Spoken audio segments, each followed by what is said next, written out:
agora.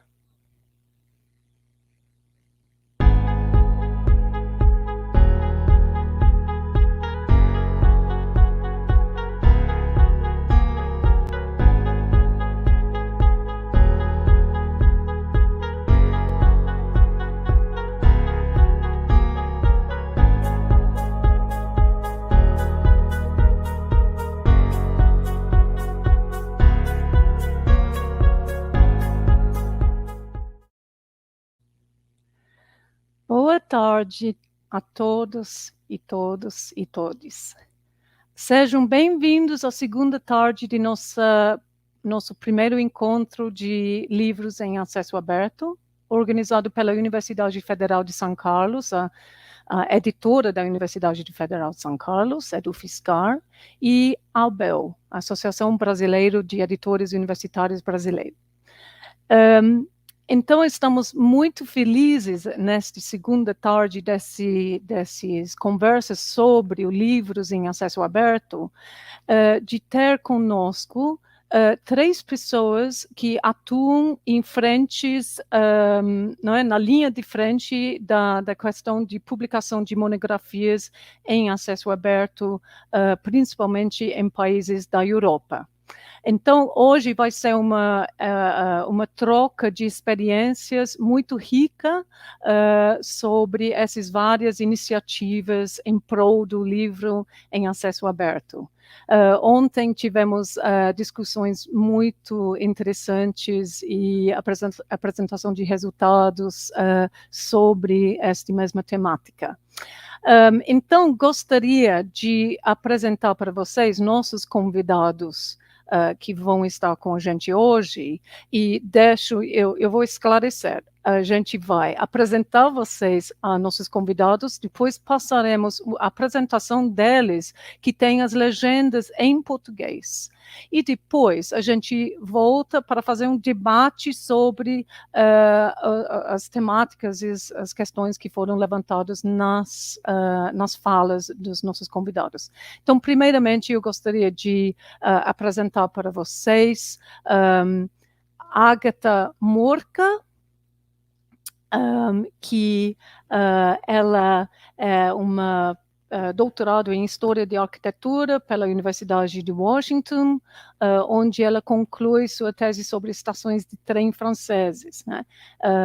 E nos últimos 9 anos ela trabalha com livros em acesso aberto pela SPARC, SPARC Europa, que é o Scholarly Publishing and Academic Resources Coalition. E ela é responsável pela coordenação de esforços em 2 projetos europeus com foco em monografias de acesso aberto, o OASPA e o projeto COPIN, que é Community-Led Open Publication Infrastructures for Monographs. Também temos, boa tarde, hello, Agata. Sorry, I didn't say hello before. No, it's completely fine. Hi, hello, Chloe. Hello, everyone. It's my pleasure to be here. From what I could understand, what you said, you mentioned that I'm an architectural historian, and I have to say that I have a very soft spot for Brazil because my master's thesis was about Oscar Niemeyer. Oh, great. So I'm very happy to be here and speak to the Brazilian audience today. Oh, that's amazing. That's great. What a coincidence. And now we also, também estamos muito felizes para ter com a gente Lucy Barnes, que é editora e coordenadora de divulgação da Openbook Publishers, que é uma editora independente sem fins lucrativos de livros de acesso aberto, e ela faz o trabalho de divulgação para o projeto COPIN também e para o consórcio Scholar-Led. Então, boa tarde, Lucy. Good afternoon, Lucy. It's great to have you with us. Oh, I think your microphone's... Hi, Chloe. Hi, everyone. Sorry about that. It's great to be here. Hi, everyone. Thanks for accepting our invitation. And last but not least, we have... Desculpa. Também temos o Tom Mosterd, que é Community Manager da OASPA, ou DOAB, Lá ele é responsável pelos planos de comunicação, desenvolvimento e gerenciamento de campanhas e o ponto de contato para os clientes e as instituições. E o foco principal dele é gerenciar essas campanhas e a arrecadação de fundos para os COS com bibliotecas institucionais e universitárias, bem como consórcios e consórcios de bibliotecas. Então, boa tarde, good afternoon, Tom. Yes, hi Chloe, and hello everyone. Thanks very much for the introduction, and I'm really happy to be here and look forward to the discussion. I hope it's also useful for the audience here. Yeah, I'm sure it will be. So what's going to happen? Desculpa.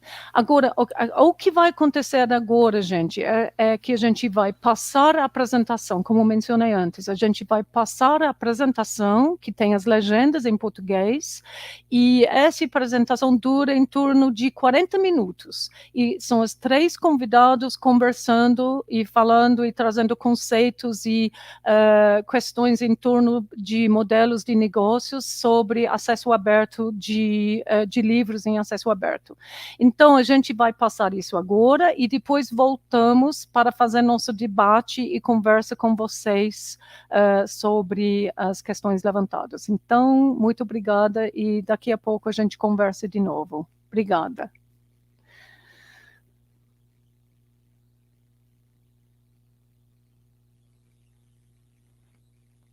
Good morning, everyone. My name is Agata Morka. I am SPARC Communications Officer and one of the coordinators of the Open Access Books Network. Thank you very much for inviting us to your event today. Together with Lucy and Tom, we will talk to you about open access books. The main topic of our presentation, or of all of the 3 presentations, will be collaboration. So open access books, success through collaboration. In my presentation, I will show you several business models that can be applied for open access books that have to do with collaboration.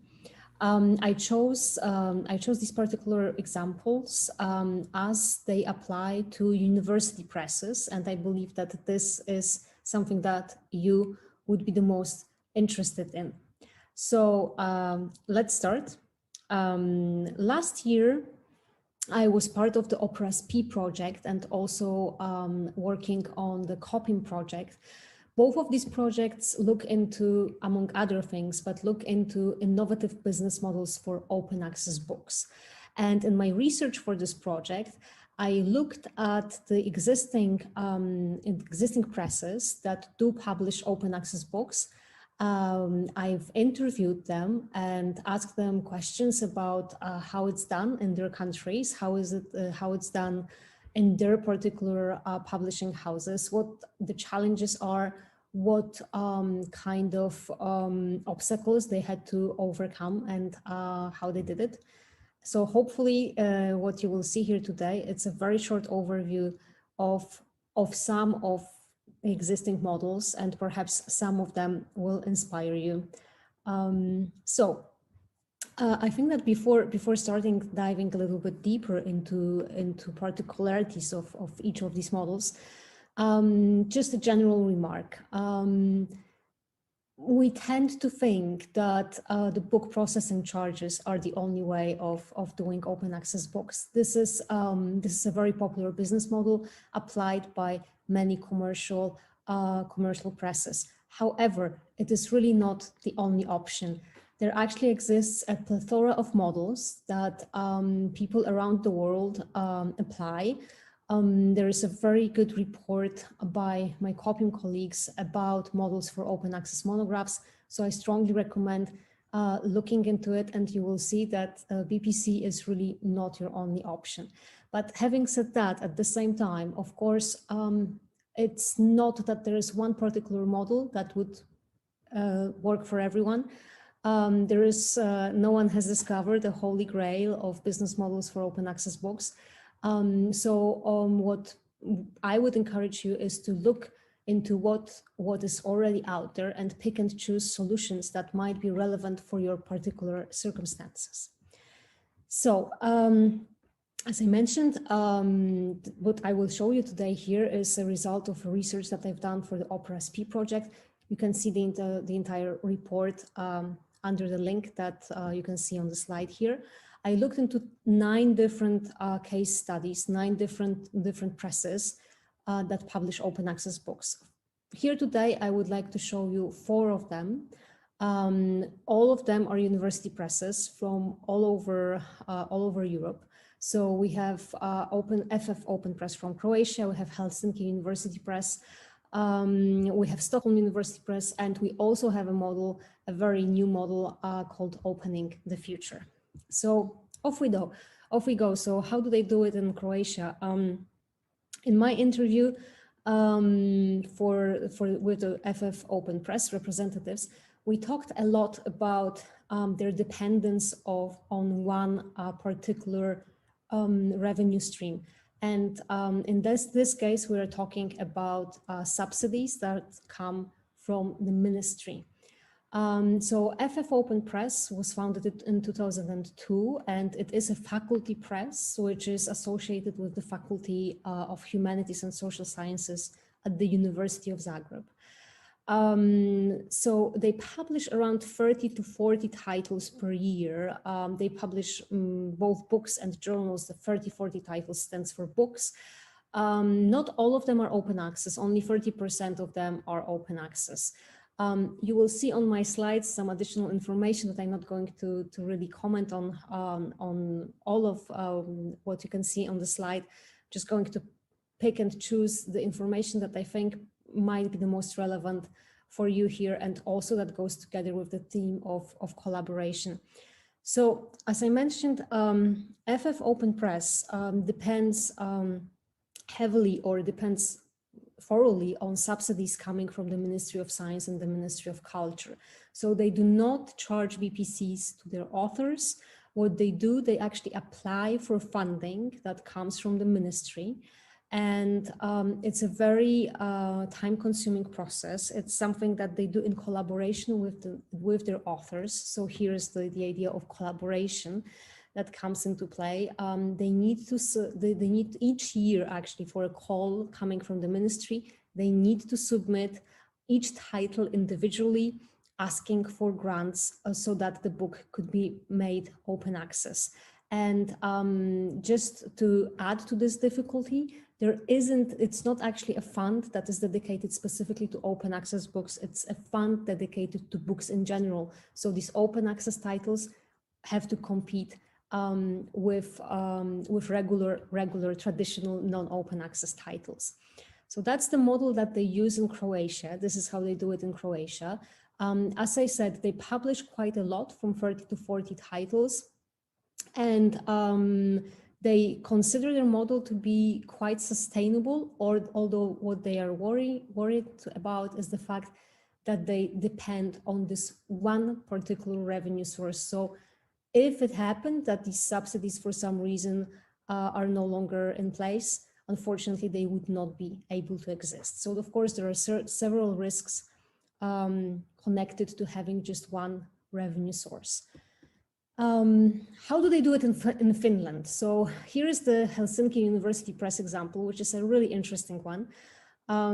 They started they're quite new. So they started in 2017, and they were very particular about the fact that they did not want to charge BPCs to authors. So instead, they wanted to find a sustainable model that would still be doable, but where authors would not be involved, would not have the financial burden of publishing an open access books, because that model seemed very unequal to them. So how do they do it in Finland? So they actually have combined revenue streams. So on one hand, the press relies on subsidies coming from the university, as it is a university press connected to the University of Helsinki. And this revenue stream is combined with funding coming from researchers' grants. And that allows them not to charge BPCs to authors, and also in case that there is a book which is part of a series, so a book series associated with a specific institution, then funding can also be ensured by the institution that publishes this book series. This is another proposition. This is how they do it in Finland. What I find particularly interesting about this approach is how they actually arrived at having this particular model. So here again, we are coming back to the idea of collaboration. So what they did before they launched their open access books program, they performed a 3-year research project where they were looking at other publishing models that are out there, where they reached out to other colleagues doing it, where there was some collaboration and best practice exchange with people who already had some experience of open access books. And this is how they arrived at their particular model that was suited to their particular needs. And now, how do they do it in Sweden? So here is the case of the Stockholm University Press. And the Stockholm University Press was founded in 2013. It's a fully open access university press. They published their first open access books relatively recently, because it was in 2020. They publish 5 open books per year on average. And here is their business model. So in case of Stockholm University Press, we are actually looking into the BPC model. However, they do make sure that the BPCs are based on actual publishing expenses, and they keep them to the lowest possible. So in each case, they negotiate the fee with the authors, and each case is treated on an individual basis. Of course, some of the publishing costs and costs of running the press come also from the university itself, as the press is associated with the Stockholm University Press. I think that perhaps one of the more interesting models that has come up in the recent years is Opening the Future. Opening the Future is a model that was developed by the Work Package 3 of COPIM, and it was launched in 2020. And here again, we come to this idea of collaboration, but seen from a little bit from a different perspective, because we are talking about collaboration between libraries. So libraries come together in order to make it possible for university presses to open up their books, to publish their books open access. So it's a collective subscription model, which is based on a membership scheme. And the more libraries subscribe to the scheme, the lower the cost per each individual open access book is. So far, 2 university presses adopted this model, Central European University Press and Liverpool University Press. And here you can see a diagram. I'm just showing it very quickly because we don't have that much time, but I strongly encourage you to actually follow the link that is on the slide and read a little bit more about this model. So how it works is that a particular library subscribes to backlist package of non-open access books, which are offered by a publisher. So a publisher comes up with a package, they're looking at their backlist, and they prepare such a package that a library could subscribe to. Thanks to the fact that they subscribe to this backlist package, then publishers use the subscription money to publish new open access books. So in a way, their backlists are working towards the future to open the future upcoming titles. So that was a very, very quick overview of some of the chosen examples of how university presses deal with open access books. Most of them are in one way or another based on the idea of collaboration. Thank you. That's all from me. And now over to my colleagues. Thank you. Hi everyone, my name's Lucy Barnes and I am an editor and outreach coordinator at Openbook Publishers. And today I'm going to talk to you about the work that we do and how we do it. So how do we publish our open access books? How do we fund that work?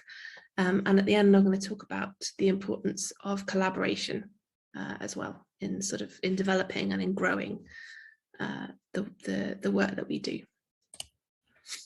So Openbook Publishers is a leading independent open access book publisher. We were founded in 2008, so we're about 13 years old. We are based in Cambridge in the United Kingdom, and we're a not-for-profit press. So any revenue that we make above our costs is reinvested in the press to publish more books and do more things.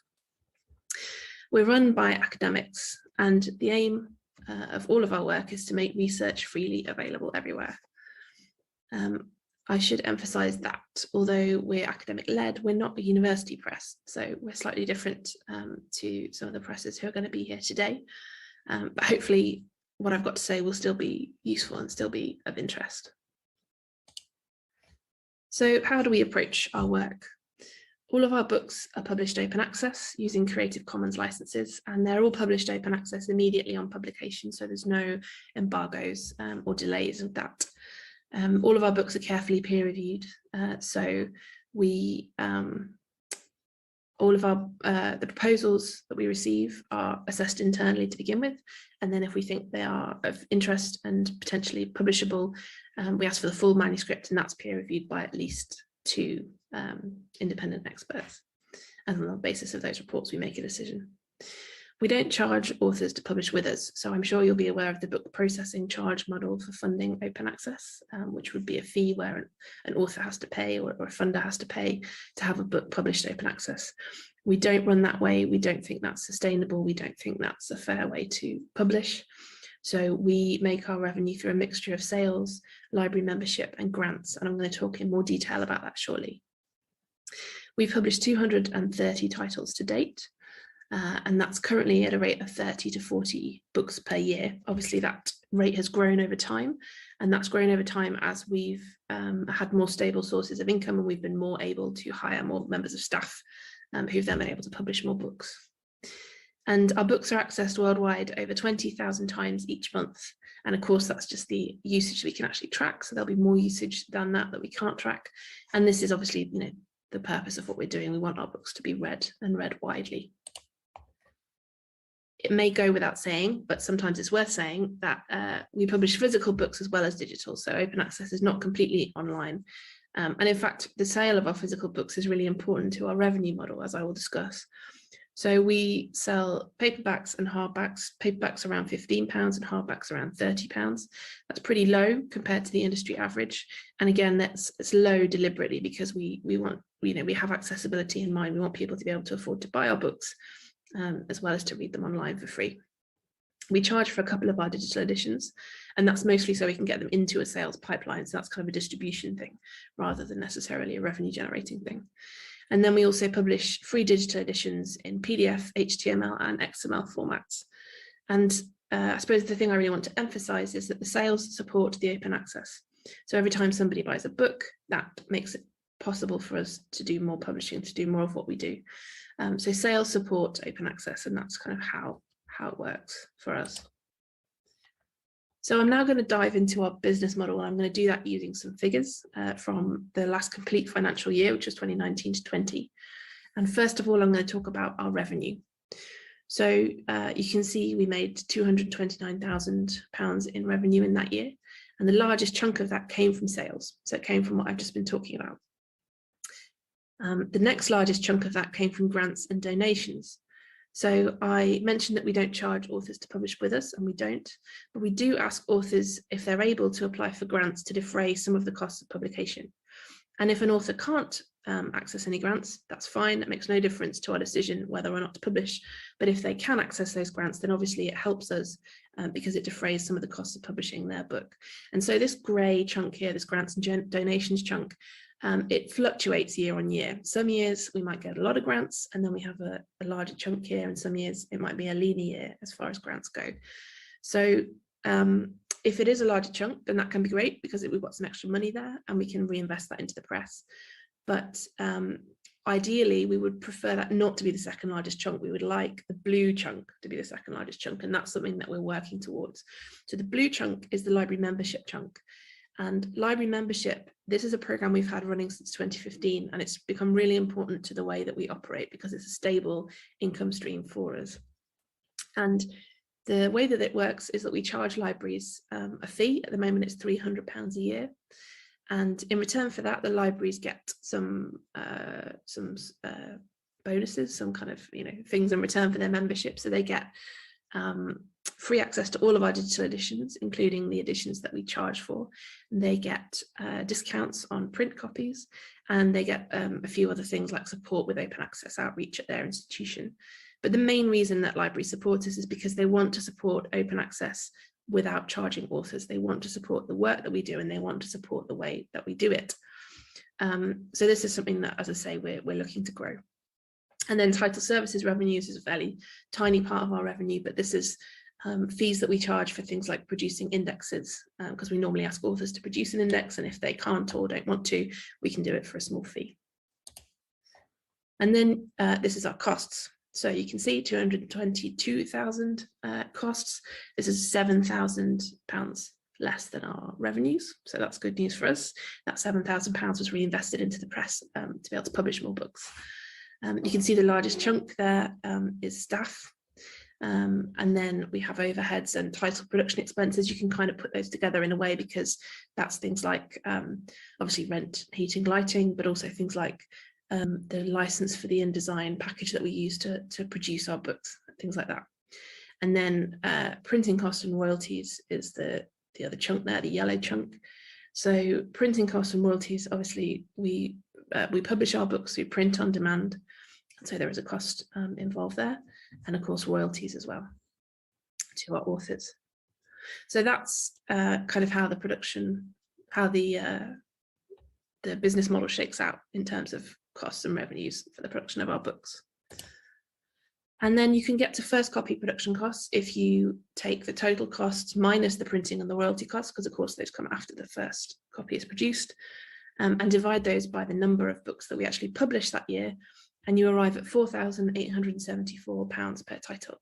And that compares pretty well to the standard publishing costs that we put in our information for authors. This is how much we tell our authors it costs, and it's pretty much how much it costs on average over all of our catalogue to publish a book. But of course, each book doesn't necessarily actually cost the same to produce, because if we have a straightforward monograph, which is basically text with a few pictures, then that's maybe on the lower end of the cost spectrum. But then we might have slightly more complicated books, and this is something that we're interested in doing. As a press, we're interested in innovative publication formats, and particularly because if you're publishing open access, you are going to be publishing digitally, although, as I've said, we also publish physical copies, but you are going to be publishing a digital edition. So what can you do with a digital edition that you can't necessarily do in print, or at least you can't necessarily do in print very easily? So these are just a couple of examples, but there are more on our website. And the first one here, Annunciations. Annunciations was a book that was built on a project which was interested in the theme of the Annunciation in theology and in music. So as part of the project that the book was then about, there were choral pieces that were composed especially for the project on the theme of the Annunciation. And so those choral pieces were recorded, and the recordings are embedded in the book. So if you're reading a digital edition, you can play the embedded recording as you read. And if you're reading a physical edition, you can go via your phone, or you can scan a QR code within the book to go to the recordings and listen to them. And then the second book here, Dickens's Working Notes for Dombey and Son. This analyses Dickens's notes as he composed his novel to sort of discuss, what we can learn about the novelist and his method of working via these notes. And it reproduces the notes both as images and as facsimile reproductions within the book. So we took these images and we've developed a tool to be able to zoom into the images so that you retain the high quality. So as you zoom in, the image doesn't fragment, it doesn't get lesser, it doesn't get blurry, it stays sharp. And therefore you can see in much more detail some of Dickens's more cramped handwriting in the corners of the notes. So they're just a couple of examples of books that would be more expensive than the sort of the idea of a kind of standard 5K a book cost would lead you to believe. And so this is kind of why we think our financial model works, because it is flexible. So the revenue model is mixed, so it can be responsive to changing conditions. So as I've mentioned, sometimes that grant amount fluctuates, and so we can try and respond to that with growing, for example, the library membership program. And we're not dependent on any one source. So we're not wholly dependent on sales. We're not wholly dependent on that library membership program. We're not wholly dependent on grants. And there's no fixed cost or charge per book. And that means, as I've said, we can take on a variety of projects, some of them cheaper, some of them more expensive, but all of them covered by the revenue model that we've developed. And then finally, I wanted to talk a little bit about collaboration and how this is important for us as a press in terms of how we've developed and how we're planning to grow in the future. So we're not a commercial press. We're not a press that's interested in jealously guarding our profits or our ways of working. We want to be open. You know, we produce open access books. We want to be open about how we do that. And so part of that openness involves being part of projects, including the COPIM project. So COPIM is the community-led open publication infrastructures for monographs project. It's a bit of a mouthful, that's why we call it COPIM. And as you can see there on the right, these are all of the organizations and funders that are part of COPIM and are helping us to do what we do. And what we're doing with COPIM is we're designing open infrastructures to support the publication of open access books. So for Openbook Publishers, we thought, what would be the best way for us to grow the number of open access books that are out there? Would it be for open book publishers to grow, for the press to get bigger, to publish more books? And we thought, no, actually, that's not the best way for us to do it. The best way for us to do it is to make it easier for other presses to publish open access books. And then you can potentially achieve a much more lasting and widespread impact. So COPIM is part of that effort to lower the barriers for entry for other presses to start publishing open access books, make it easier for other presses to publish open access books. And by doing that, then you will end up with more open access books in the world. And everything that we are creating as part of COPIM is going to be community governed and owned. So it's going to be governed and owned by the groups that use it and depend on it. It's not going to be owned by one company. It's not going to be owned by a commercial company. It's not going to be dominated by one university. It's going to be collectively owned and governed. And just to give you one specific example of how that's going to work. Distribution is obviously extremely important for open access books because it's great if you have an open access book there, but if no one knows about it, no one's going to read it. And I don't have time now to go into great detail about how we distribute our books, but I will say that metadata is crucial because we distribute them, as you can see on this slide, to a wide range of places and platforms, and many of those places and platforms need specific types of metadata. So you need metadata in multiple formats, and this can be a particular challenge, especially for small publishers, you know, who may not have the resources or the expertise in-house to be able to create metadata in all these different formats. And so one solution to that problem that we're working on is something called Tote. And the Tote is part of COPIM, so it's part of that project that I just described. And we're trying to develop an open dissemination system, which will help presses to create metadata in multiple formats. So the idea is that the press puts in the information for its book once, and then Tote can create metadata from that in multiple formats to disseminate that to lots of different places. And the metadata will be open. The infrastructure, Tote itself, will be is open source. It's openly licensed, and it's community owned and governed because it's part of COPIM.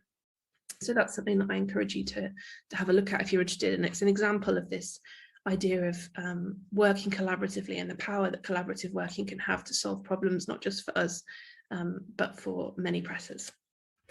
And then the last kind of collaboration that I wanted to bring to your attention is, of course, the Open Access Books Network. So Tom and Agata and I are all part of the Open Access Books Network. And OBP contributes to this basically through my time co-organising it with Tom and with Agata. And the Open Access Books Network is a community of people who are all interested in and working on open access books. We are all hopefully knowledgeable in different ways about open access books. And the idea is that this is a community where people can share information, share best practice, talk about new projects, answer questions, ask questions. It's designed to be very open, so there's no charge to take part or be a member at all. You can do that for free. And we have a website that has discussion boards where you can ask questions. We run events. We have a number of files on here, a library of files with the latest research on open access books. And basically we're trying to be a resource for the community. So I would really encourage you to check that out if you're interested. So that was all I wanted to say. Hopefully I've not rattled through it too quickly, and hopefully I've not gone on for too long. These are just some links to some of the different groups and organizations that I've talked about. Thank you very much for listening, and I'm looking forward to having some more discussion shortly.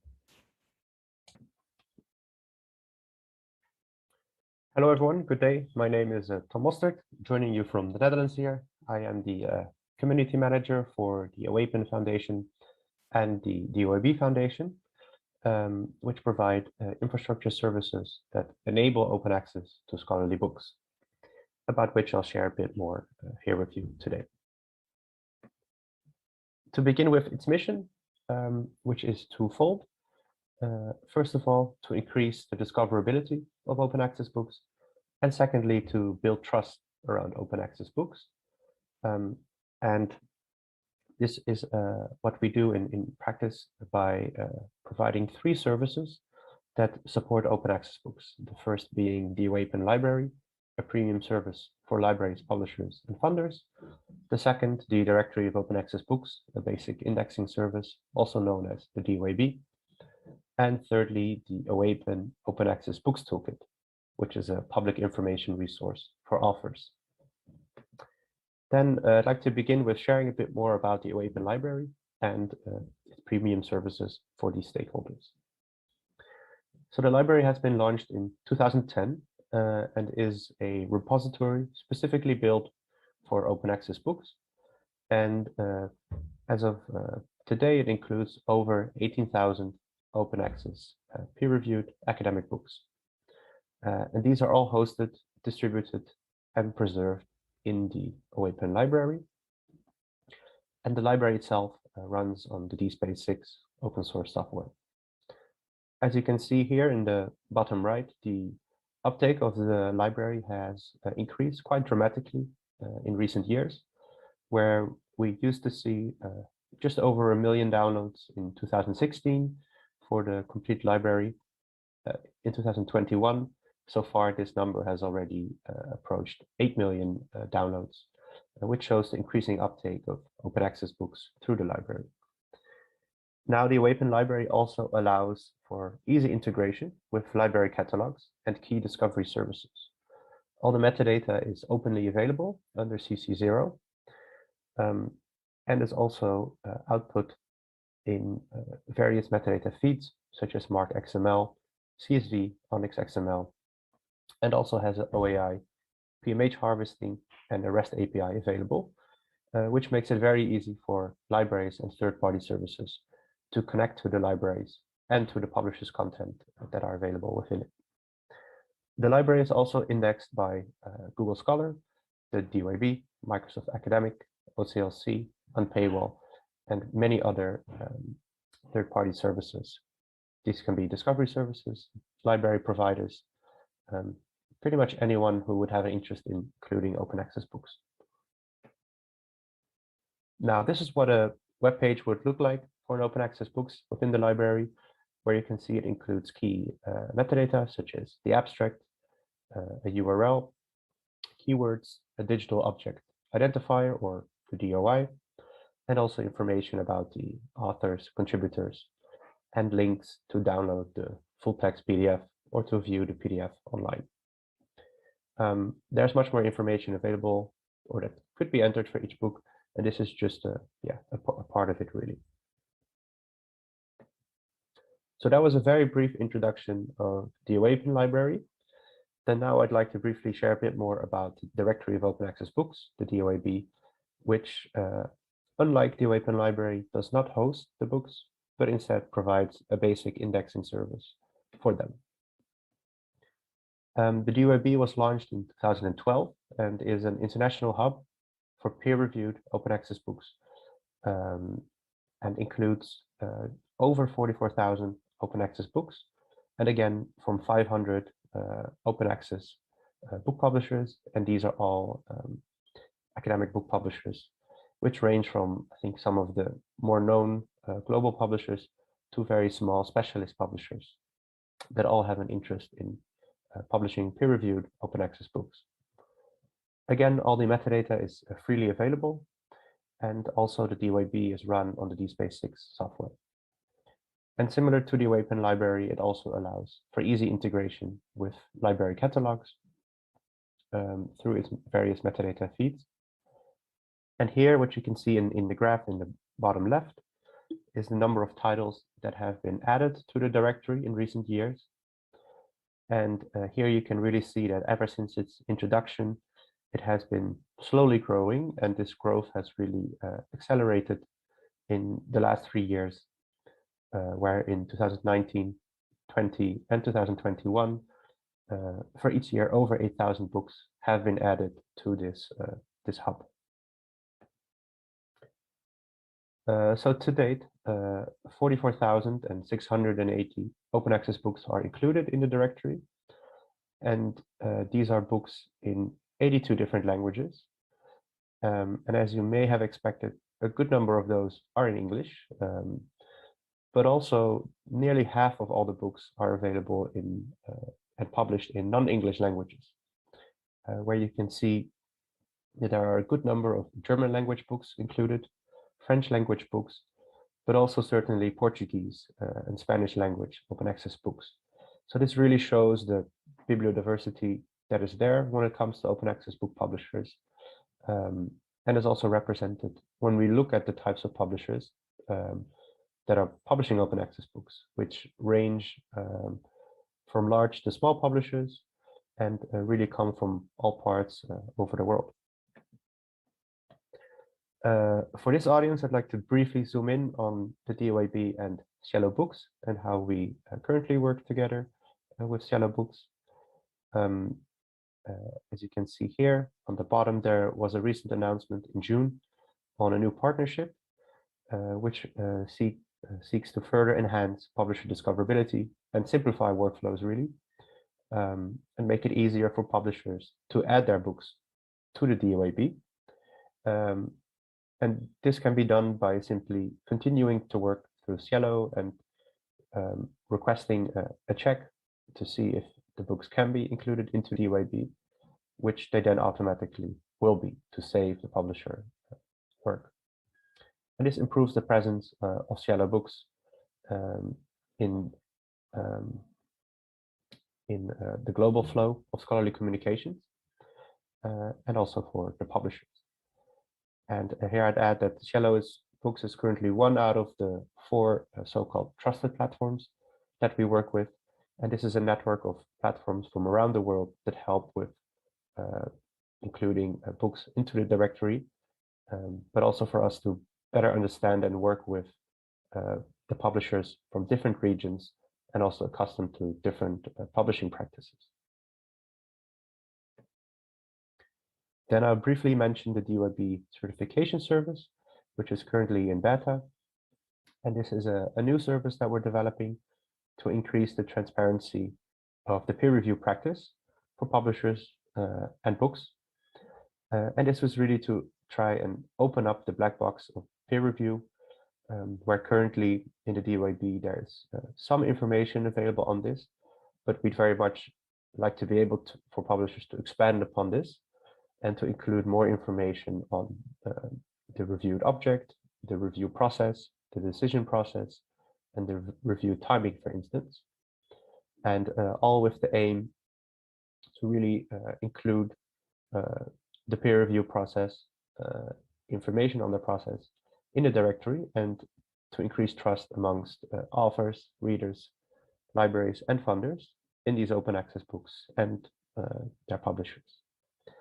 As I mentioned, this is still in beta, so this is probably about the extent I can share so far, but if you would like to know more, then please do get in touch. Now that was the directory of open access books. And now I'll share a bit more about a recently launched resource, which is the OAPEN OA Books Toolkit, which is a public information resource for authors. This resource was introduced in autumn 2020 and is built specifically for authors to help them to better understand open access book publishing and also to increase trust in open access books and open access book publishing generally. And what you see here is the landing page of the website where authors can go to and find more information about OA book publishing. The toolkit really helps authors to navigate OA books. And as you can see here, we do this in various ways, but one way is actually by use of a research lifecycle, where they can click on where they currently are as an author in their research process, which could be at the conducting research stage. They may already be looking at their publishing options. And based on that, they can go into the toolkit and find very short articles of 2 to 3 minutes reading time each, such as how to choose a license, why to publish an open access book, and also how to find open access book publishers. Then again, more articles are available, for instance, when the researcher is in the write and submit manuscript phase, about contracting and copyright, and the types of publishers and publisher services they might encounter. Furthermore, there are also additional articles such as what is open access and open access myth busting, which seek to provide insights to authors on a more basic level. The toolkit is available on oabooks-toolkit.org and is a free and open resource. Then to close, I'd briefly like to mention the community initiatives we're involved in, which is the Open Access Books Network. And here I'd like to briefly mention, first of all, why we participate in this network. The Open Access Books Network is home to blogs, events, and discussions specifically on OA books. Together with my colleagues Agata, Morka, and Lucy Barnes, I am one of the 3 coordinators. And for us at the DOAB OAPEN, it is very helpful to be able to connect with peers from the growing OA books community, which I think this presentation has also shown, and also to address questions and challenges that affect all the open access book stakeholders that come up as this community grows over time. And 2 concrete examples of that is a myth busting series that has recently been introduced through the network, which seeks to dispel and address myths around open access books. And the second is, for instance, a blog from a librarian on open access books and how these are discoverable, but also sometimes indiscoverable from the perspective of the library, and to put forward certain challenges for us in the network, but for stakeholders at large to try and address. So I think in a nutshell, the OABN is a really great community for us at the DOAB OAPEN, as we have a shared interest with many others, and I hope with many of you, in the success of OA for books. With that, I'd like to close. Thank you very much for your attention. And yeah, I look forward to seeing you during the Q&A.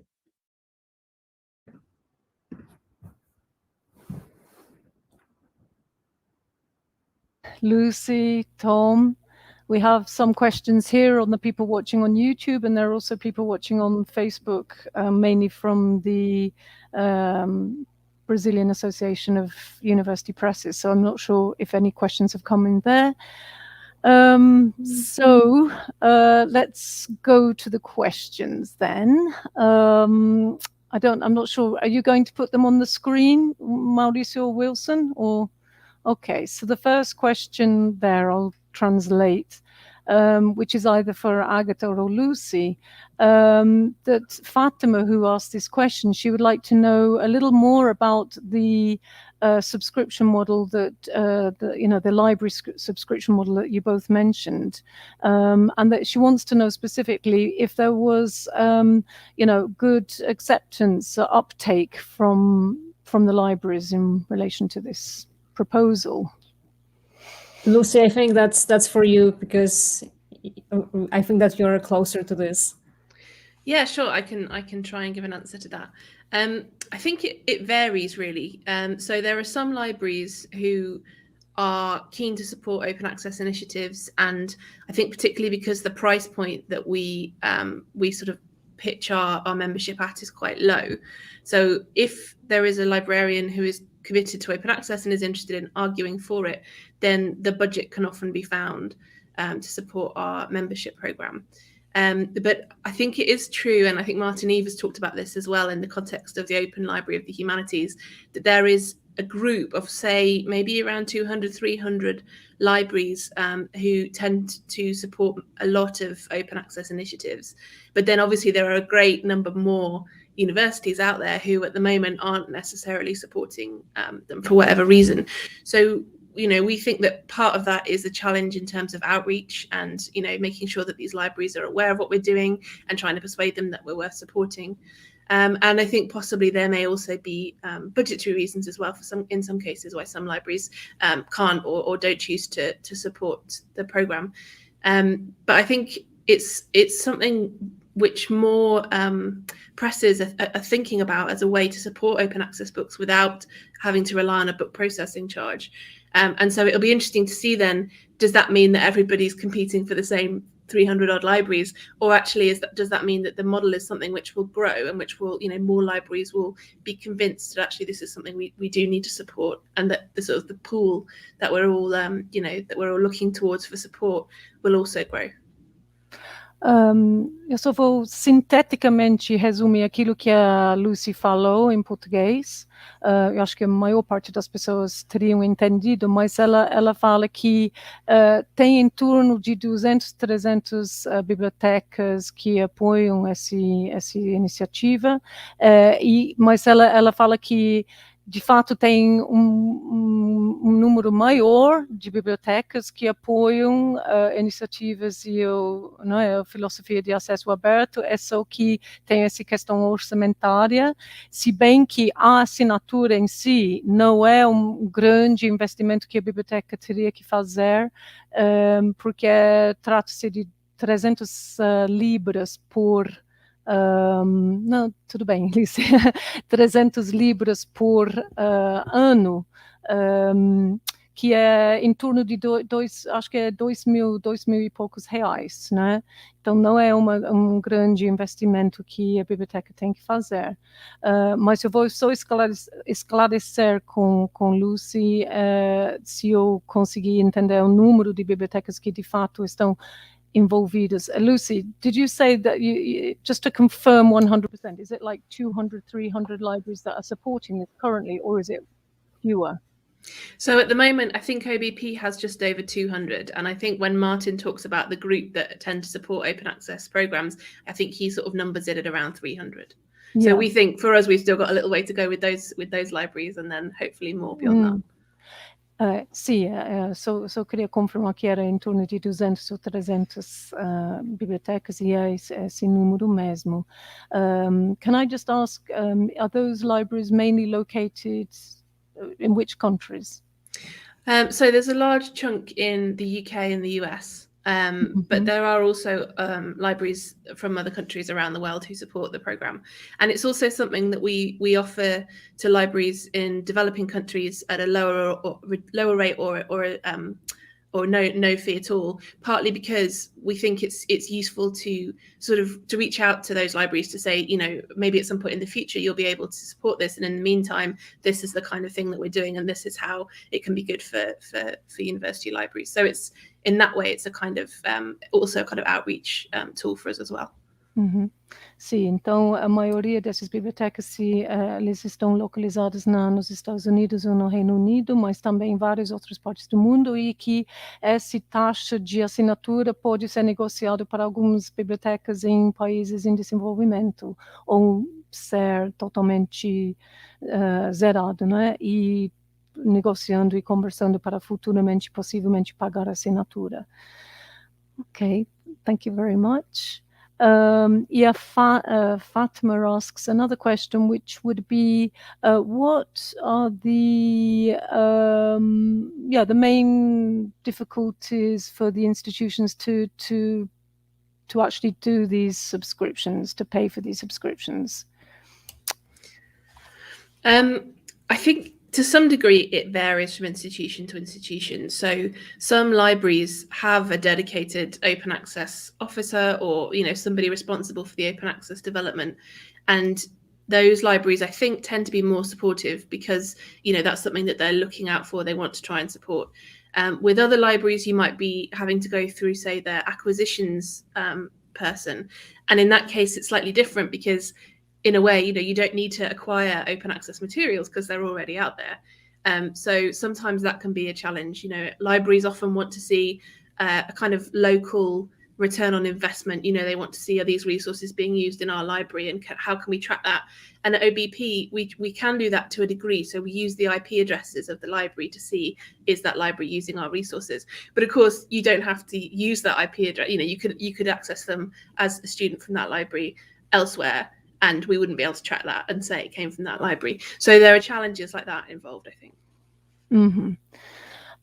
Então há vários desafios que a Lucy comentou, e principalmente relacionados à questão de pagamento, mas ela falou que em geral são superáveis. Desculpe, eu não captei tudo da resposta. Ok. Podemos passar para o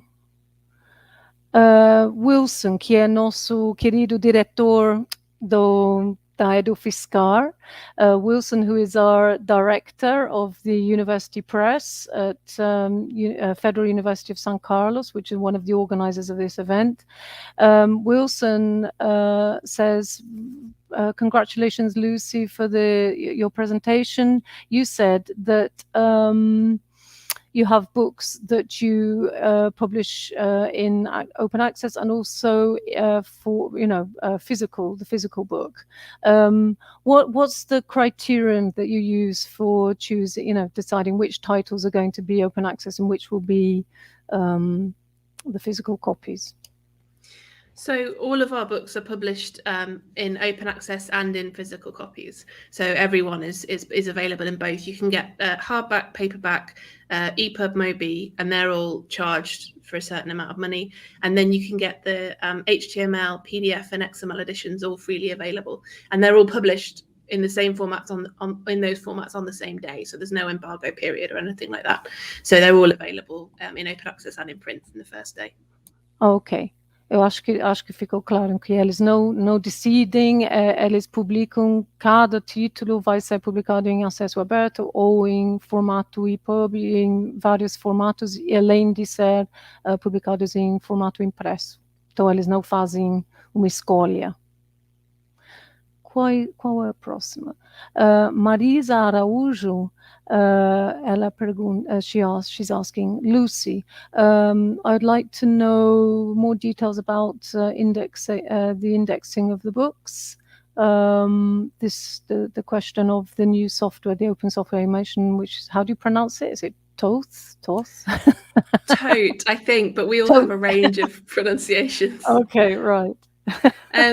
So Tote is related to the metadata of the book. So when, if you're trying to get the books out there as widely as possible, which obviously if they're open access books in particular you want to do, then you want them to go to a number of different platforms. And that requires different types of metadata very often. So obviously it's all the same information. It's the title, it's the author, it's the publication date, whatever, but they're all encoded in different ways. If it's KBAR, if it's Onyx, if it's Mark.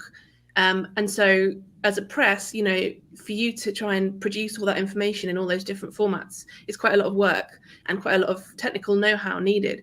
So what we're trying to do with Tote is we're trying to create a tool where basically the publisher can input the information once about each book. and then the tote will then take that and will turn it into whatever format the platform requires. So that's kind of what totes all about. So I hope that answers the question about the indexing, and I've understood it correctly. Yeah.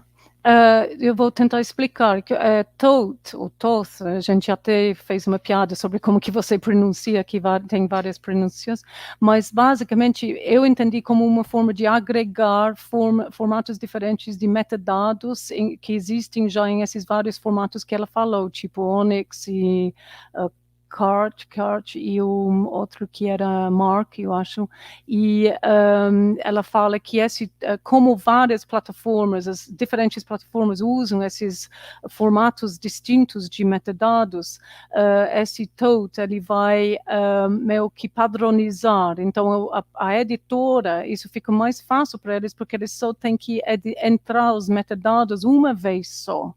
E aí o tote que ele vai compartilhar com as plataformas nos formatos diferentes com que eles trabalham. Lucy, in relation to that, I mean, could you give us an example? Why would the platforms work with different metadata standards? Why? You said you had Mark, Onyx, and what was the other one? Sorry. KBART, and there's multiple different types of Mark records as well. Yeah. I mean, I wonder if Tom, maybe you might come in here, because I think you work more closely with this kind of thing than me. Can you answer that one? I'll try to explain without making it too complicated or too boring. So I think there are two sides to it. So on the one side, there is a format such as Onyx, which Lucy mentioned, which is very much used by publishers and by getting it into other systems. Mm-hmm. But then the libraries on the other side don't really use Onyx, they use Mark. So then there you already have two different formats, and that needs to be translated or converted somehow to be able to accommodate for that. And then next to that, there are the different platforms. So our platform OAPEN, or the Directory of Open Access Books, being one of those, we can take in metadata for open access books, but we have specific fields that we use and some that we don't use. For instance, we don't hold information on the print sales or on the physical size of the book, because we are an open access only platform, but other systems, they do. So that means that the publisher then has to figure out for all these platforms what they need and put it in the right format. And then you have the issue of translating it into Mark, which is a completely different thing again. I thought it was better to stop you so that I could translate before it gets too... Basicamente o Tom explicou que, porque minha pergunta foi assim, por que a gente tem esses vários formatos e metadados, e não tem uma resposta do porquê, é só que as editoras, em geral, eles trabalham com o formato Onyx, não é?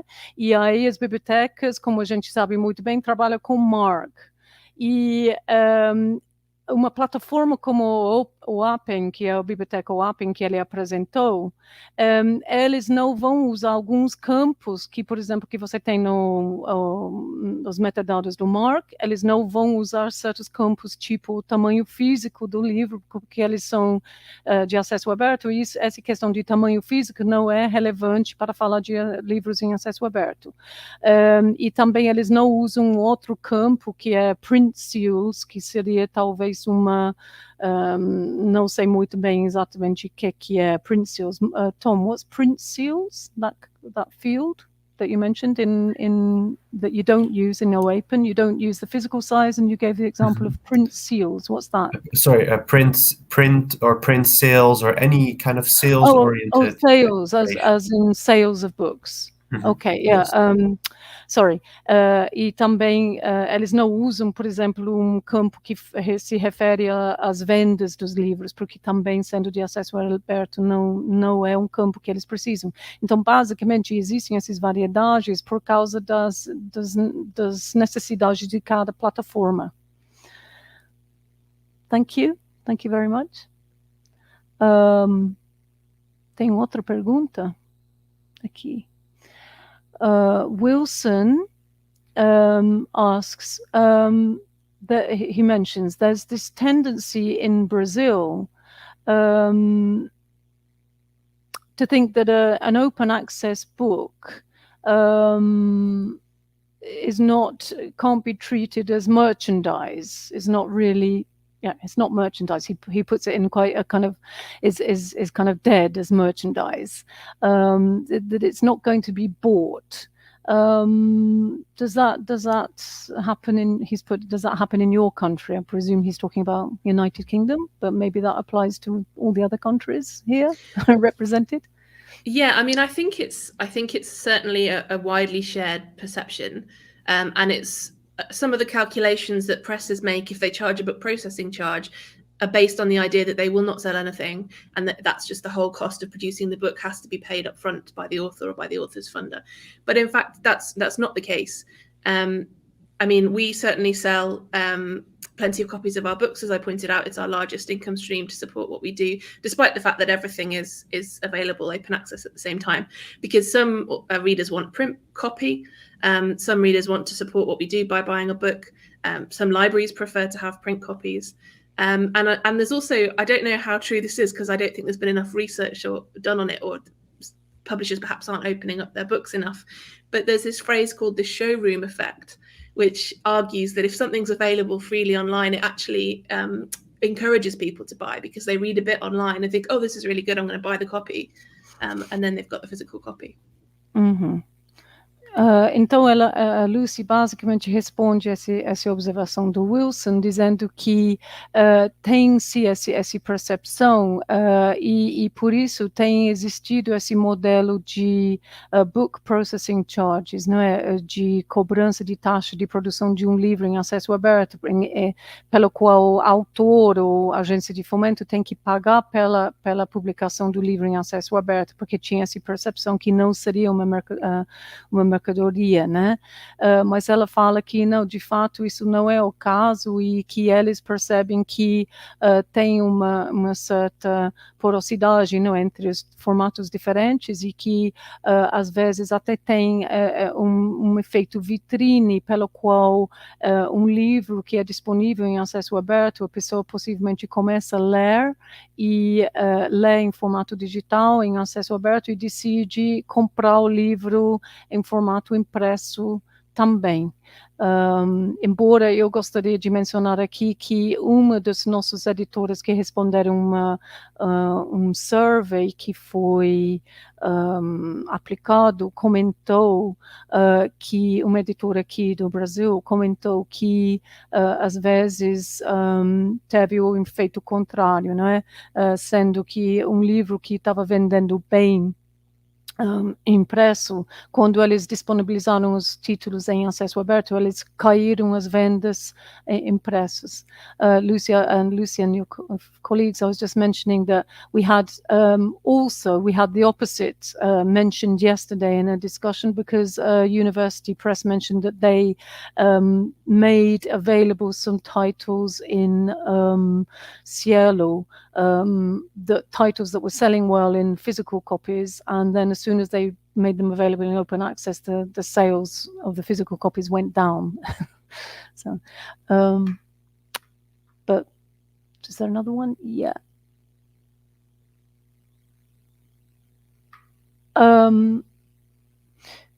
Fatima asks, the books that you consider to be innovative, that have several kinds of media within them, like music and whatever,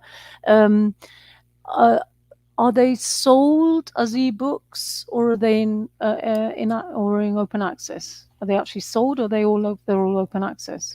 So again, those books are available for sale in certain formats and also in open access as well. So to try and get the sort of benefits of the digital editions in the printed editions, we always include QR codes or links to the digital resources online. So although it's not quite as good as having the digital edition where it's embedded, you can still access it, using the information in the printed book. But those books, like all of our books, are all available in multiple formats, some of them for sale and some of them open access. São em acesso aberto, Fátima, acesso aberto e impressos, e se for impressos, eles vão fornecer um código QR, não é? Para que você possa acessar a parte digital com esses outros mídias embutidas, né? Então você tem essas várias opções, mas todos os livros que eles publicam, eles publicam impresso e acesso aberto, ok? Ok, Fernando Costa Matos, he asks, I'd like to know what is the model that's adopted for peer review? Is it double blind or single blind?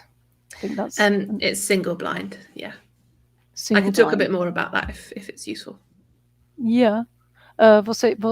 Fernando, você gostaria que Lucy ou os outros também conversassem mais, porque Tom also brought up this question of peer review being kind of going into the black box of peer review in your beta model, isn't it? And just wondering why maybe adding on to this question, why is that seen to be necessary to be making that more transparent? And is that related to the trust issue that you're talking about? You know, why is there distrust around open access then? Open access books. Desculpa, Fernando, can I just explain something? Fernando, eu agreguei mais alguns elementos que eu acho que tem um pouco a ver, a Lucy vai conversar, e como o Tom apresentou o modelo de abrir a caixa preta de peer review, eu perguntei por que eles perceberam que isso seria algo necessário, e porque eles acham que talvez tenha esse pouco confiança ou menos confiança em relação ao livro de acesso aberto e o livro não acesso aberto. Yeah, so I think it's a good point, and indeed it's very much related to the work that we do at the DOAB, which is also a great part about building trust in open access books, which we sense is very much necessary, and also because there is kind of a myth around that open access books may be of different quality than non-open access books purely because they are open access, which is of course a bit odd, and we also try to really show that that there is the peer review procedure there for these open access books, and to give publishers the opportunity to be transparent around it, to share what kind of peer review they apply. It is not so much about saying whether one type of peer review is better than the other. There are also regional differences in the world as to what is possible, even disciplinary differences, but more to kind of bring out this important element of peer review and of the work that publishers arrange. That certainly is also exists for open access books. Perhaps even, it's perhaps even more under the radar because it's something more new or newer than the traditional way of publishing. O Tom está dizendo que basicamente eles decidiram fazer esse kit de ferramentas para explicar a questão de peer review, revisão por pares de livros em acesso aberto, porque tem essa percepção de que de uma certa menor confiança em relação ao conteúdo de livros de acesso aberto puramente por serem disponíveis livros em acesso aberto. Então ele fala que isso é um dos mitos que existe em torno de acesso aberto, e por isso eles resolveram fazer essa explicação, principalmente para autores, né, para melhorar essa adoção de acesso aberto.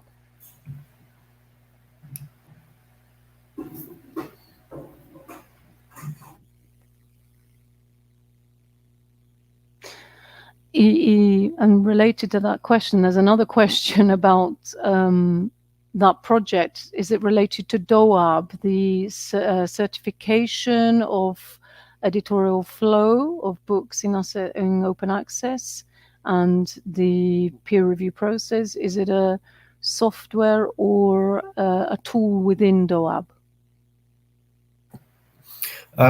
Yeah, so maybe it's good to elaborate a bit, because I think it was quite brief what I put there. So this is a forthcoming service that is currently in the beta testing phase, but you can already find information about it online. And it's very much about it's a service by the DOAB, the certification service, to kind of open up this black box of peer review and to invite publishers to provide information about the peer review process, which can be on the book level, but can also be on the publisher level. And that can then be made available in the DOAB, but also in the form of a widget. It can be made available in other platforms and part of the metadata, really. So it's kind of a next step when it comes to peer review information. Fátima, ainda está em fase piloto, mas se eles pensam em integrar com o DOAB e vai ser tipo um widget, não, um aplicativo, e com esse intuito de informar mais sobre a questão de níveis e tipos de revisão por pares que possam existir. Na verdade, o que ele falou na outra resposta é em várias partes do mundo.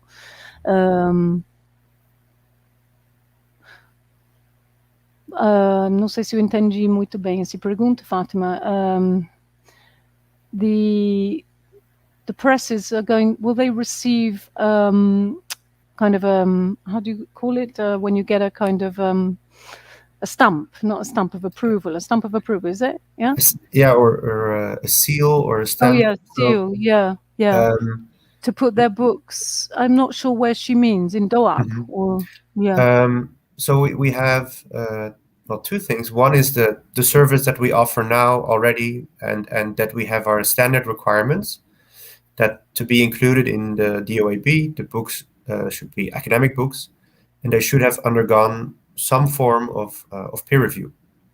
So that's clearly defined for various reasons, but also for users and libraries, but also end users to understand what is in there and what we're talking about. So that is already the basic requirement for the platform.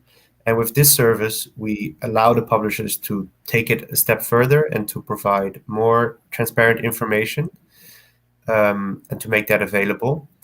And that will then also be visible on the website. And in the form of this widget, it could also be made available on other websites so that users can recognize that these books are included in the directory of open access books, and that they can trust in the fact that this is a quality open access book.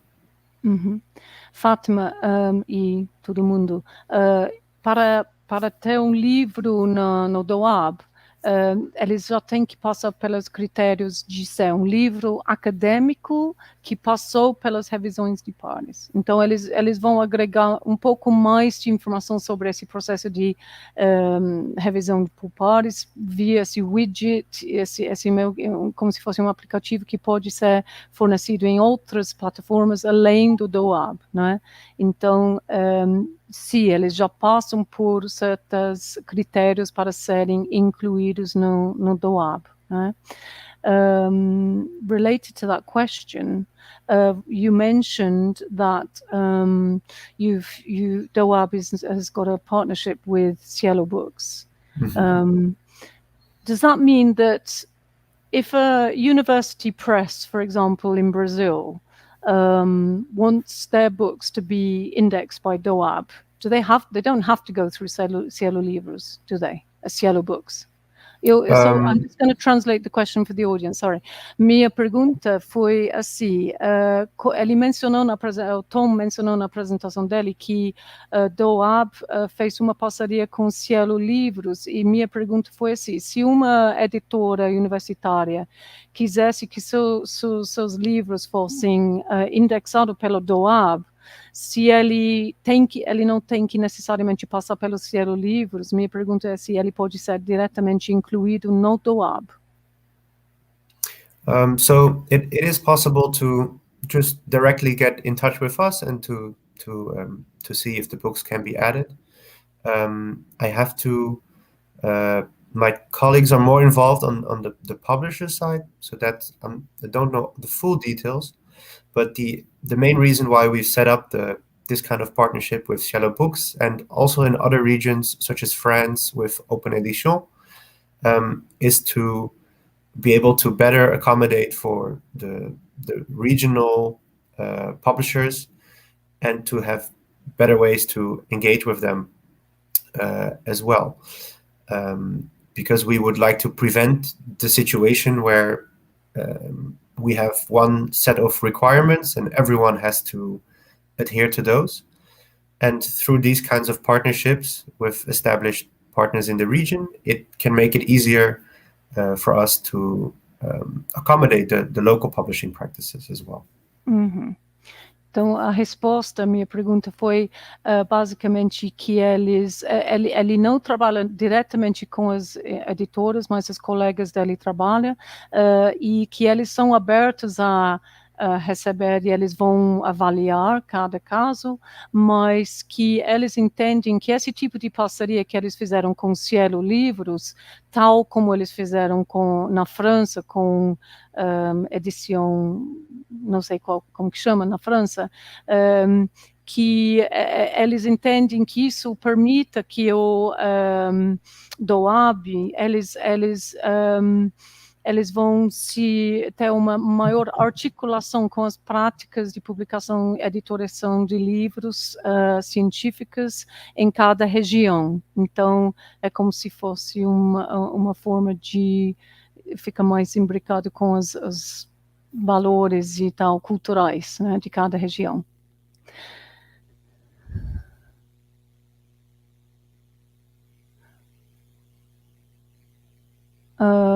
Basically, Wilson wants to know if the books in the OOpen, he calls it a repository, although you call it a library, are they the ones that are in languages like Spanish and Portuguese? Are they accessed a lot?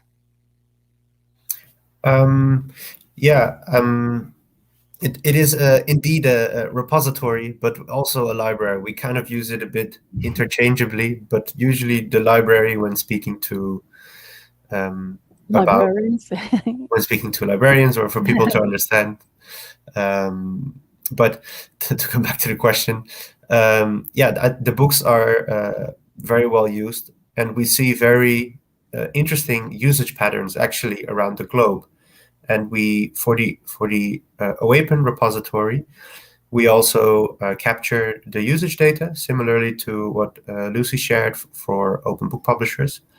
But we have, of course, almost 20,000 books there, so it's quite a lot of data and patterns you can detect. And there we can really see it's heavily used in all languages, but also that there's often a mixture of usage of English, as it's quite a dominant language in scholarly communications, but also very often in other languages, and in such as German or French, Spanish, Portuguese, and often actually specifically for books at the same level as for English publications. So yeah, that's, I think, interesting to see, and we'd be happy to show more specific data if that'd be interesting for Brazil, for instance.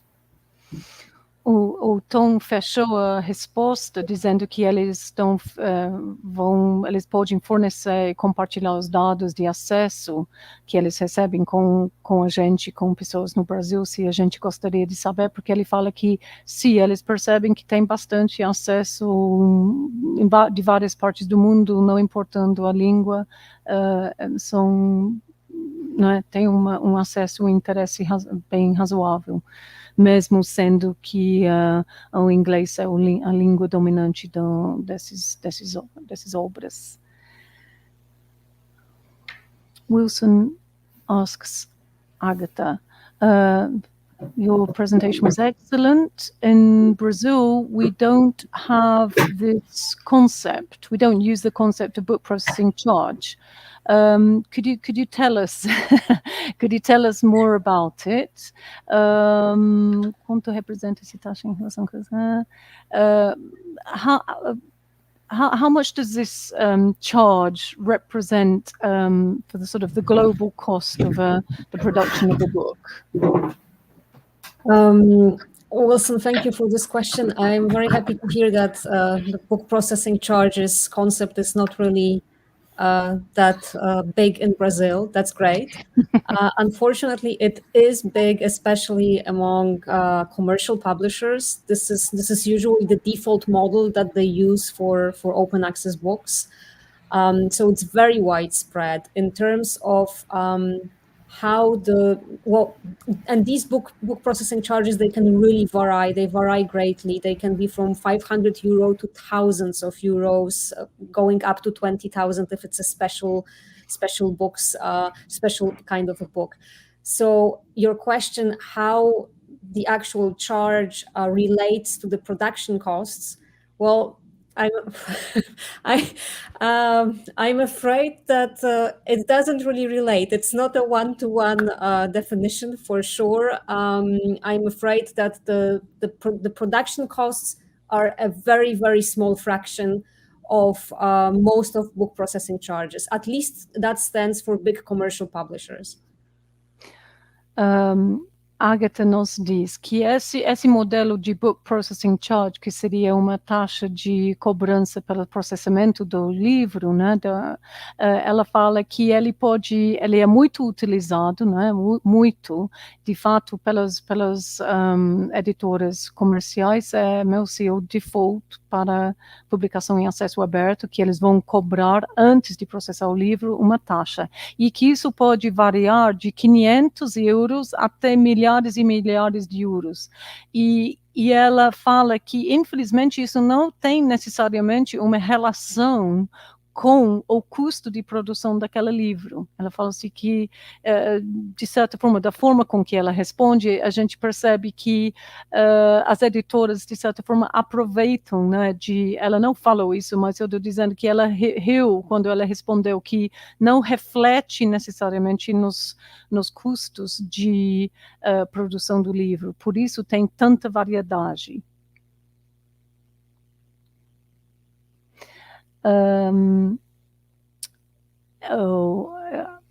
Esqueci o nome do canal do Costa Matos, esqueci o seu primeiro nome. Anyway, he asks Agata that you mentioned other cases, of business models in other European countries. And from this experience, how do you see the trend of adopting open access books in Europe, and is these trends or the situation, is it different in the United States, for example? My goodness, I don't know if I'm prepared to do a comparison Europe, United States, but I'll do my best. I think that coming from my own experience, I started working for a commercial publisher with open access books, I think 11 years ago. And 11 years ago, we were one of the first commercial publishers who was doing open access books. Right now, we have plenty of choices that authors can choose from. So there is definitely the market is growing. And also what is maybe even more important is that there are different models that are emerging, that it's not only about BPCs anymore. So I think that's something which from my experience, from what I see, that's the main tendency in Europe right now, that there is a lot of experimentation going on, that people are willing to find sustainable models and learn from one another. In terms of how is it different or the same in the United States, I'm not entirely sure, to be honest, but there are definitely really great examples of innovation in the States. We have Michigan University Press, for example, who is very invested in open access books. Maybe if you can start translating, then I will think of other examples from the United States. Or Lucy or Tom, you can jump in. Basicamente, ela não gostaria de fazer essa comparação entre a Europa e os Estados Unidos. Ela fala que, sim, está em crescimento em geral no mundo, que a situação é muito diferente de 11 anos atrás, quando ela começou a trabalhar com uma editora que também publicou em acesso aberto, que eles foram um dos únicos, né? E ela fala assim, hoje tem muito mais experimentação, muito mais opções, e ela mencionou Michigan Fund Mission at Michigan University Press, and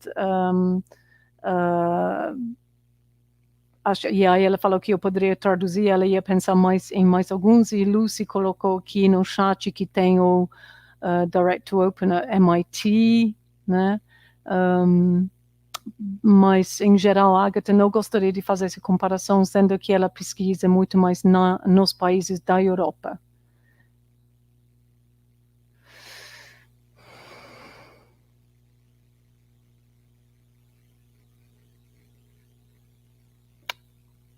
Sim.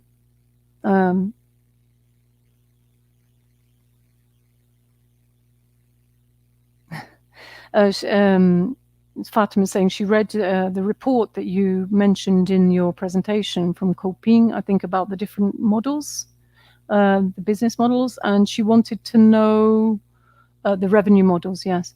And she wanted to, and she found it very, very interesting and important, and she wanted to know if you could just give a couple more details about how you actually carried out the research, how the data was collected about these business models.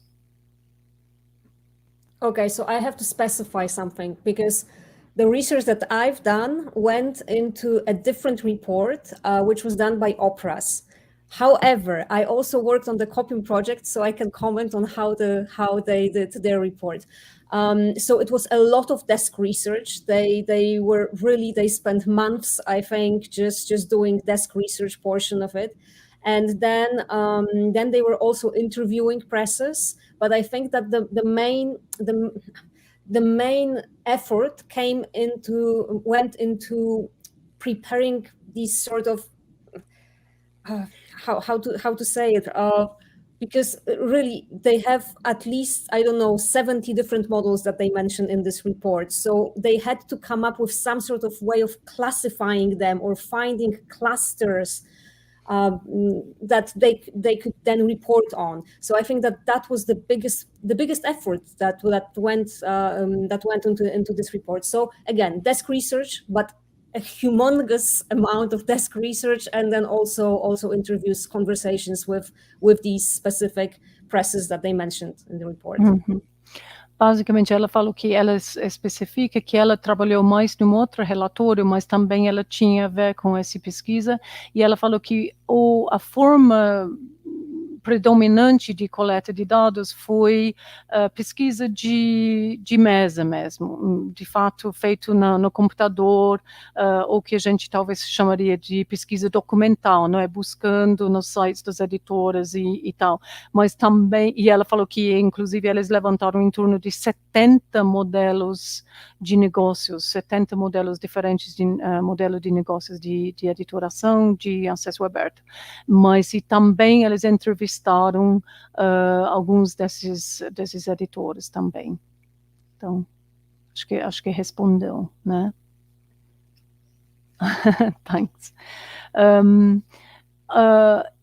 I wanted to ask about that model that you mentioned, Agata. When you talk about this backlist, it's quite complex, isn't it?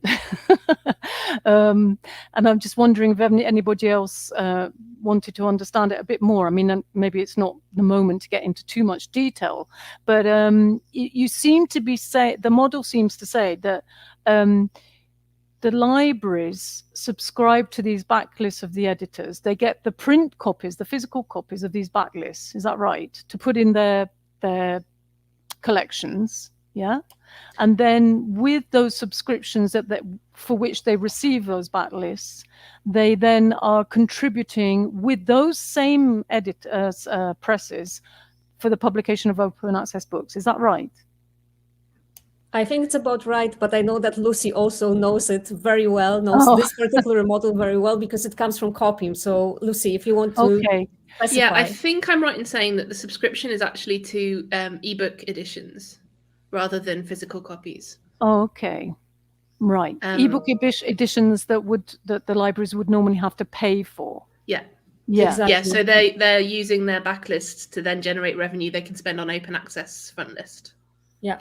But the open, sorry, when you say so the subscription gets the basket. I'm sorry to go into the nitty gritty, but the subscription, they get the backlists. Yeah. They can then put those ebooks on their website, and the money they've paid to that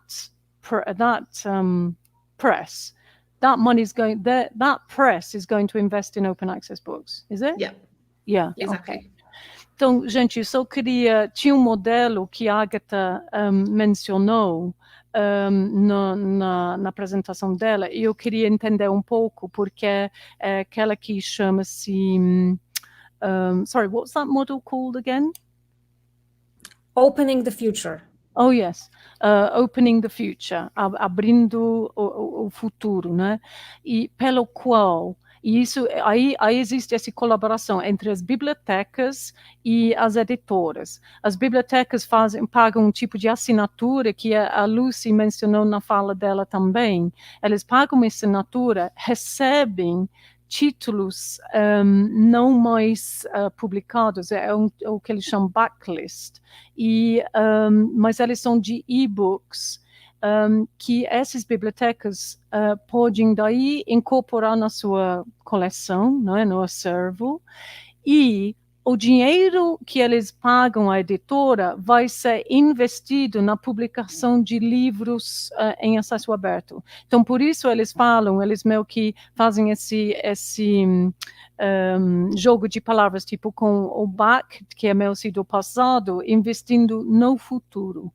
Então, esse que essas assinaturas das bibliotecas fazem. Eles investem no futuro e para fazer esse tipo de investimento no futuro de publicação de livros e acesso aberto, eles recebem esses e-books daquela editora que talvez não ia publicar um livro em acesso aberto.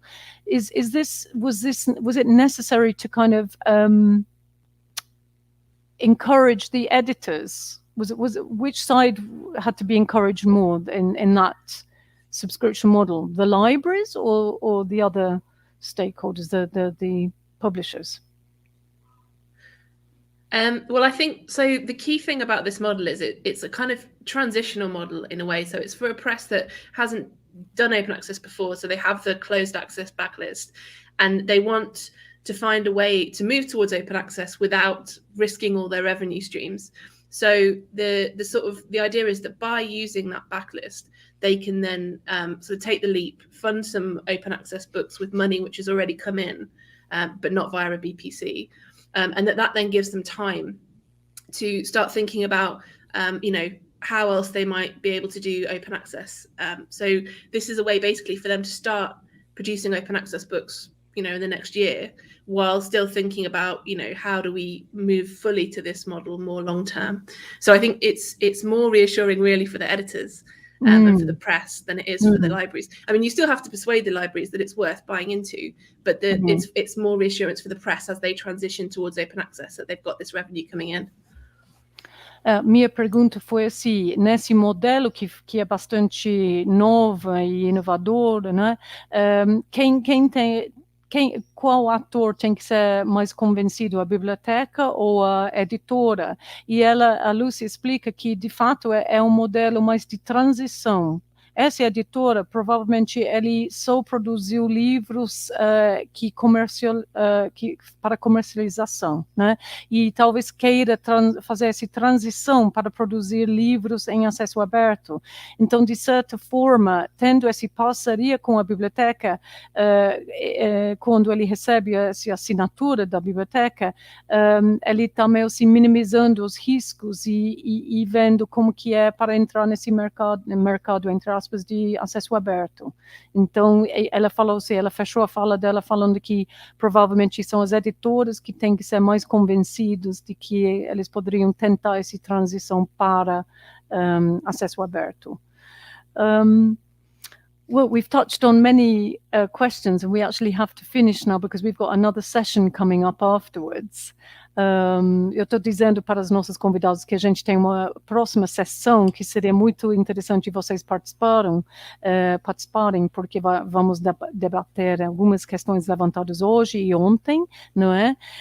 E que vai ser Wilson, que o diretor da editora da UFSCar, do UFSCar, que ele vai conduzir esse debate. We have a debate now with some, about issues that were raised in the discussions today and also yesterday, really, it was the tip of the iceberg. I've got a whole load of questions here. I think I might send them in an email to you because I don't want to take up the time now, but it was very, very interesting. And I know I speak for everybody who's watching, and very possibly we'll have lots of people watching later on, because that's because we're in the afternoon here and we're in the academic year. We found that yesterday we had many people watching at night. So we went into the hundreds, when we were doing it live, we had less people. So hopefully, I'm sure this will be very, very interesting for a lot of people. And we've got some comments coming up here. These were fantastic presentations you did in the debate, and they're congratulating you and us who organized it. And anyway, they're thanking you. I don't know if you know that muito obrigado in Portuguese is thank you very much. Actually, Tom speaks Portuguese, but he just didn't want to say it. Oh no, you could have done your presentation in Portuguese, Tom. So were you checking my translation of that? No. Só um pouco. Un poco. And so many people are saying parabéns, which is congratulations, and they really enjoyed the talks and the debate. So we are very, very grateful, and we have to close now because it's 3:45 here in the afternoons, and we're going to start the next one at 4:00. So thank you so much, and Chloe, thank you for translating. I think that you must be exhausted. It was absolutely amazing. Thank you. I think I just suddenly realized that I was going to be doing the translation just now. It was excellent. Thank you so much. Thank you very much. Thanks a lot. Thanks. Muito obrigada a todos, e por favor, voltem às 16h para a próxima parte de nosso primeiro encontro sobre livros em acesso aberto. Então, tchau. Muito obrigada. Tchau. Ciao. Bye. Thank you. Thanks.